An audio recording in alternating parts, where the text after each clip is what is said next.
Napuputokan tayo ng fuse, tas may isa tayong subscriber dun na tumulong sa atin para magpahiram ng screw.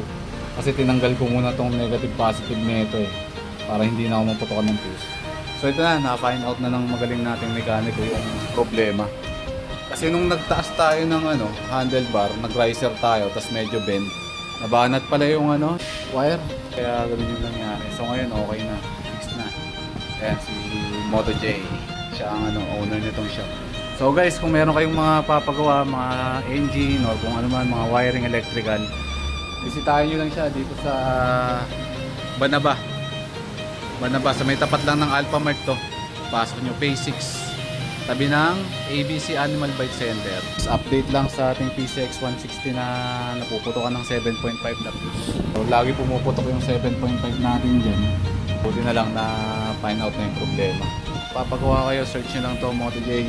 Pa-flash ko na lang sa screen yung Facebook niya para makontak ko siya. Oo, so yun na.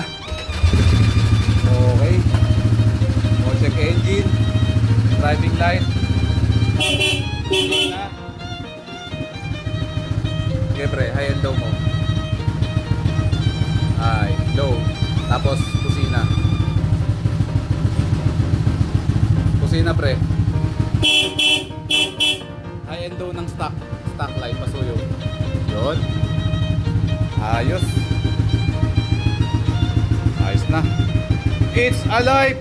Ayun mga guys, sa mga magpapagawa, Moto J, quality ang gawa. Iingatan ng kaha nyo, especially yung PCX natin, medyo madugo ang parts nito. Tsaka pagka hindi magaling ang magpapaklas nito, basagin kasi ang pairings nito. Napakahirap. Kaya much better na ilapit na natin sa expert, no? So highly recommended ko guys, Moto J, puntahan nyo lang, dito lang yan sa may Bulian silang Cavite, Barangay Banaba. PM nyo lang siya sa page niya. Inquire lang kayo sa kanya kung ano yung mga gusto nyo ipagawa siya. So yun guys highly recommended ko, Moto J, puntahan nyo lang. Gawang kasa yan, goods na goods yan.